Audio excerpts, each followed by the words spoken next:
ইলিশ মাছের সঙ্গে বাঙালির একটি আবেগের সম্পর্ক আছে। সেই সম্পর্ক যুগ যুগ ধরে চলে আসছে। এই সম্পর্ক একেবারে অকৃত্রিম, অর্থাৎ খাঁটি, ন্যাচারাল। এই সম্পর্ক চিরন্তন, অর্থাৎ আগেও ছিল এবং আগামী দিনে ঠিক একই রকম থাকবে। ইলিশ মাছের গাদা, পেটি, মুড়ো, কানকো, তেল, কাটা সমস্ত কিছুই সমান। একমাত্র মাছ যার কোনো কিছু আমরা ফেলে দিতে পারি না। ঝোল, ঝাল, তেল, অম্বল সবকিছুই সমান স্বাদের। তাই এই রূপলি শস্য কবে থেকেই জানি বাঙালি সংস্কৃতির একটা বড় অংশ হয়ে উঠেছে। নমস্কার, আমি মনীষ। আপনারা দেখছেন সিভিএনএন চ্যানেলের স্মার্ট সল্টলেক সবার জন্য সবসময়। আমাদের আজকের পর্বের বিষয় প্রয়াসম প্রসাদের ইলিশ উৎসব, যা অনুষ্ঠিত হয়েছে গতকাল। ইলিশ নিয়ে বাঙালির আহ্লাদের শেষ নেই। বর্ষার মরশুমে প্রত্যেকটি বাড়িতে বাড়িতে রীতিমতো তাত্ত্বিক আলোচনা বসে ইলিশ নিয়ে। বেগুনের ঝোল নাকি সর্ষের ঝাল, নাকি একটু সরে গিয়ে সাহেবি কায়দায় স্মোকড হিলসা, ইলিশের কোন পদ, কোন রান্না আসল স্বাদ তুলে আনতে পারে, এই সমস্ত কিছু নিয়ে একটা গোটা বছর আলোচনা, তর্ক বিতর্ক করে চলতে পারে বাঙালিরা। কিন্তু আনন্দের বিষয়, সেই তর্ক বিতর্ক বা আলোচনা শেষ পর্যন্ত গড়াতেই পারে না। তার আগেই প্রত্যেকটি বাঙালির জিভে জল চলে আসবে এবং সেই সময় তাকে ছুটে যেতে হবে আশেপাশের বাজারঘাটে ইলিশ কিনতে, বা খুঁজে বার করতে হবে যে কোনো রেস্তোরাঁ যেখানে ইলিশের পদ পাওয়া যায়। বাঙালির এই আহ্লাদকেই গত 3 বছর ধরে উস্কানি দিয়ে আসছে প্রসাদের ইলিশ উৎসব। এবছর ছিল প্রসাদের এই ইলিশ উৎসবের 4র্থ বছর। বর্ষা শুরু হতেই শহরের বিভিন্ন রেস্তোরাঁ ভোজন রসিকদের জন্য ইলিশ উৎসবের আয়োজন করছে। কোথাও খাঁটি বাঙালি, তো কোথাও ইলিশের রেসিপিতে বিলিতি টুইস্ট, এমনকি কোথাও কোথাও বোনলেস ইলিশে মজেছে শহরের জেন ওয়াই। তবে বড় বড় রেস্তোরাঁতেও ইলিশ উৎসবে খেতে যাওয়া মানেই অনেক খরচ। একজনের জন্য 3000 টাকার নিচে কোনো প্লেটই পাবেন না। আর যদি বাড়ির 5 জনকে নিয়ে একসঙ্গে যান, তাহলে সেই ধাক্কা অনেক বড়। কিন্তু সেখানে প্রসাদের ইলিশ উৎসব সবার সাধ্যের মধ্যে। স্বাদ সেই চিরন্তন। প্রসাদের এই ইলিশ উৎসব কিন্তু একেবারেই নতুন নয়। প্রতি বছরের মতো এই বছরও ঠিক গতকালই শুরু হয়ে গেল ইলিশের নানান নতুন নতুন পদের সঙ্গে পরিচয় ঘটানোর পর্ব। লাউ পাতায় মোড়া, হালকা মশলায় মাখানো আঙুলের মাপের ইলিশের মোটা মোটা টুকরো। প্রসাদের এই ভাপা ইলিশের স্বাদ নিলে তবেই বাঙালির রসনা তৃপ্তির 16 কলা পূর্ণ হলো বলা যায়। প্রসাদের ইলিশ উৎসব মানেই ভালো জাতের ইলিশ আনা। কয়েকদিন বাজারে ঘুরে উজ্জ্বল রূপলি রঙের টাটকা ইলিশের খোঁজ চলে। গায়ে রূপলি রেখা, উজ্জ্বল চোখ আর পেট মোটা ডিম ছাড়া ইলিশই হলো আসল ইলিশ। এই ইলিশেই রান্নায় স্বাদ খোলে। প্রসাদে ঝুলিতে থাকে ইলিশ বিরিয়ানি, লাউ পাতা ইলিশ, ইলিশের পাতুরি, ভাপা ইলিশ, সর্ষে ইলিশের মতো লোভনীয় পদ। ইলিশ মাছের মাথা আর পুঁই শাক বা কচু শাক দিয়ে ছ্যাঁচড়া, ইলিশের লেজ দিয়ে ভর্তা। সরু চালের ভাতের সঙ্গে প্রথমেই পাতে পড়বে ইলিশের তেল, তারপর আসবে ইলিশ ভাজা এবং ইলিশের মাথা দিয়ে কচু শাক, অথবা ইলিশের মাছের মাথা আর পুঁই শাক দিয়ে ছ্যাঁচড়া।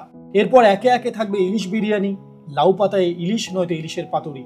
শেষ পাতে থাকে প্রসাদের নিজস্বভাবে তৈরি ইলিশ সন্দেশ। ইলিশ সন্দেশ বা ইলিশ পেটি সন্দেশ হলো বাংলার একটি বিখ্যাত ও চমৎকার মিষ্টি, যা দেখতে অবিকল ইলিশ মাছের পেটির মতো। এটি সাধারণত খাঁটি দুধের ছানা, চিনি বা গুড় দিয়ে এরকম কোনো উৎসব বা বিশেষ দিনেই তৈরি করা হয়। প্রতি বছরই 2 রকমেরই ব্যবস্থা থাকে এখানে। কালাঞ্জলির শামিয়ানার নিচে বসে সপরিবারে এই ইলিশ উৎসবে বসে আপনি ইলিশকে উপভোগ করুন, যেখানে এসে দেখবেন আপনার জন্য টেবিলে কলা পাতা, মাটির থালা, গ্লাস সাজিয়ে রাখানো হয়েছে। আবার যে মানুষগুলি একেবারেই বাড়িতে জমিয়ে রান্না করে উঠতে পারেন না বা বাড়ি থেকেই বেরোতে পারেন না, তাদের জন্য প্রসাদের পার্সেল পৌঁছে যাবে তাদের দোরগোড়ায়। ভরা বর্ষায় ইলিশ খাওয়ার মজাই আলাদা। প্রতি বছর চিনার পাড় থেকে সপরিবারে আমাদের ইলিশ উৎসবে যোগদান পৌরব দাদা। ইনি আদ্যপ্রান্ত একজন ভোজন রসিক মানুষ।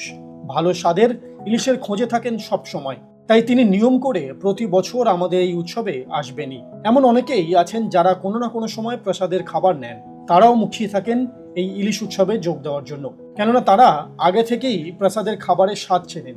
তারা জানেন প্রসাদের ঘরোয়া ও ঐতিহ্যবাহী রান্না, অসাধারণ হাইজিন মেনটেন এবং ভালো মানের প্যাকেজিং। কি ভাবছেন যে প্রসাদ কি তাহলে শুধুমাত্র তাদের ইলিশ উৎসবেই ইলিশ নিয়ে মাতামাতি করছে? একেবারেই নয়। আপনি বছরের যে কোনো সময় প্রসাদকে যোগাযোগ করুন। যদি ইলিশের অন্য রকমের স্বাদের একটু পদ দিয়ে আপনার মুখের স্বাদ মেটাতে চান, ইলিশের তৃপ্তি ভরাতে চান, তাহলে স্ক্রিনে দেওয়া এই নাম্বারে যে কোনো সময় আপনি প্রসাদকে যোগাযোগ করুন। তাহলে অবশ্যই প্রসাদ আপনার সেই পছন্দের রকমারি ইলিশের পদ নিয়ে আপনার বাড়ির দোরগোড়ায় পৌঁছে যাবে। ইলিশ উৎসব শুধুমাত্র কখনোই বসে মাছ খাওয়ার আয়োজন নয়। এটি বাঙালির ঐতিহ্য, নদীমাতৃক সংস্কৃতি এবং গভীর আবেগের এক অদ্ভুত মিলনমেলা।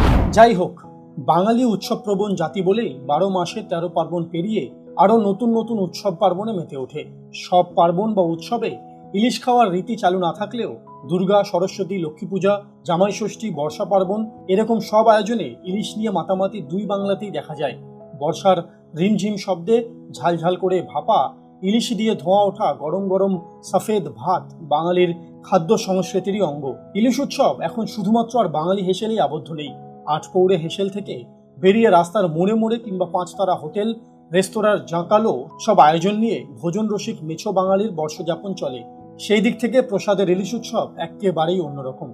দাম ও সাধ্যের মধ্যে আর স্বাদই হলো যার শেষ কথা। বর্ষার রূপ, ইলিশের স্বাদ এবং প্রসাদের এই ইলিশ উৎসব, এই তিন মিলে বাঙালির মনকে এক সুতোয় বেঁধে রাখে।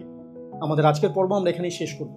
আশা করি এই পর্ব আপনাদের ভালো লেগেছে। যদি আপনার এই ইলিশ খাওয়া সম্পর্কে বা ইলিশ নিয়ে কোনো স্মৃতি থাকে তাহলে অবশ্যই সেটা কমেন্টে জানান। যারা এতক্ষণ শুনছিলেন, যারা এই প্রসাদ ইলিশ উৎসবে অংশগ্রহণ করেছেন বা জানেন, তারা নিশ্চয়ই জানেন আমরা কি নিয়ে কথা বলছিলাম। যারা প্রথমবার আজকে শুনলেন প্রসাদের ইলিশ উৎসব সম্পর্কে, তারা অবশ্যই আগামী বছর যোগাযোগ করতে পারেন বা বছরের যে কোনো সময় প্রসাদকে যোগাযোগ করুন আপনার ইলিশের তৃপ্তি মেটানোর জন্য। সঙ্গে থাকুন আমাদের এবং দেখতে থাকুন CVNN চ্যানেলে স্মার্ট সফটওয়্যার, সবার জন্য সব সময়। নমস্কার।